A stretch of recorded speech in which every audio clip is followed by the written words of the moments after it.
You need to self-regulate, and also you need to have maturity so that you're able to take on responsibilities that will change the narrative.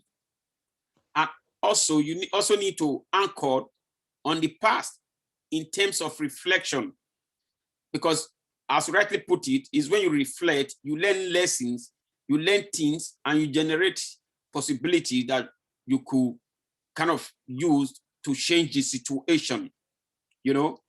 And why the moment deals with what is really going on now. And that is where your awareness and self-regulation and your emotional intelligence come into play, so that you are able to have that empathy for what is really going on, for the environment, for the people that are involved, in terms of their behaviors, or in terms of situations or what is going on at that particular time. And thereby having empathy, you're able also to have kind of a change of paradigm, like taking your focus away from what is really going on and try to focus on solution based. Your slower brain is actually lazy. And Agree, so what yeah. it starts is go back to the intuitive brain, and what it looks for, rather than looking for solutions, it often looks for confirmation. Which is Confirmation and why, comfort. right, it looks for confirmation, comfort. And so what it, because it's the easiest place to be. And this is why even when they think that development and things like that, and realize is that if we can recognize our confirmations, we can actually use our confirmation when we want to, but challenge our confirmations as well to kind of move ourselves to a different place. So we always seek comfort, and we become too complacent, and we become too lazy in order to get up and get things done. And that is our biggest challenge, you know. That is why you see a lot of people when they find themselves in critical situations. Some of them, they're able to react. Some people react to situations, while some people, they take their focus away. They don't react. They get things done to change the situations.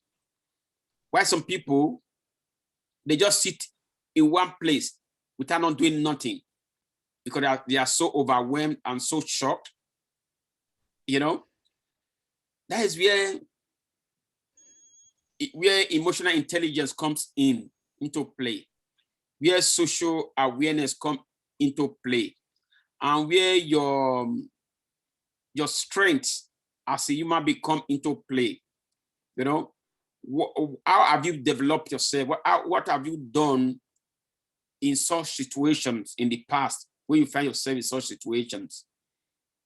You know, if you are experienced such situations before and you know how you reacted, that was negative results. Now you're able to use your past lessons that you learned from such experience that didn't work well. You're able to change the way you will act now, which will end up maybe bringing a different result or maybe also a negative result. Never know. Mm-hmm. But the most important thing that you learn from your past experience, and you're able to change the way you will react now towards that situation. You know? Mm-hmm. Yeah, because, I think the other thing, which is another message which have been out there a lot, is like everything what happened to you is your own responsibility. Do all this and all that, and I understand that you must kind of take responsibility for where there is responsibility to be taken. However, I think sometimes it can be so pushed on you that everything that happened to you is your fault, that actually it's almost like when you're in the playground at school and you've got a bully consistently hitting you, you lash out, you get in trouble for lashing out, for defending yourself, because they say it's your fault. You dealt with it in that bad way, or it was your fault that you got bullied in the first place because you stood out or whatever. And what I'm basically saying is that part of the self-awareness, or social awareness, I should say, is actually being compassionate to yourself. Because if you are not compassionate to yourself and give yourself a point of, actually, I'm allowed to make mistakes. I'm allowed to yes. Even blame outside systems, even if you're not them. if you're not allowed to kind of give yourself that compassion, the likelihood that you're going to stay where you are. Yeah, I agree with you, because the realization that we are imperfect beings helps you to move forward in life, and also to forgive yourself, you know, that we can make mistakes, we can make mistakes. And when we make mistakes, there's always consequences that might be negative, However, when you get to the age of maturity, where you have a matured mind, you are able to self-regulate how you respond, because your response is so vital to your social awareness. If you're able to respond so that the way you talk to people, you don't hurt their feelings, where you are able to understand the situation, have empathy for the situation, and seek first to understand first, so that you are able to respond in a way that will not hurt the situation or hurt people's feelings, the problems that you are facing at that particular time. And also, it also goes a long way to put you in a better place through positive response to what people say to you. How you respond, we help you, we keep you safe, we put you in a better place, and the opposite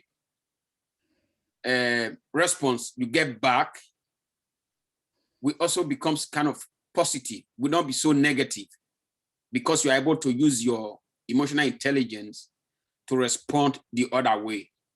It's just like when somebody spit on your face or step into your face, and you step back gently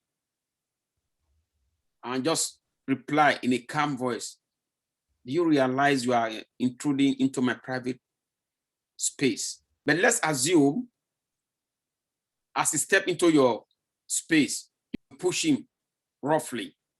That will lead to confrontation, will lead to fight, which might escalate. So response is very important, because how you respond to what people say to you or to what people do to you is so important in our social awareness. I agree, but I would say it's a case-by-case situation. What I mean by this is that I've often had people say to me, I'm keeping it real. And what that normally is a precursor to them being rude. Yes.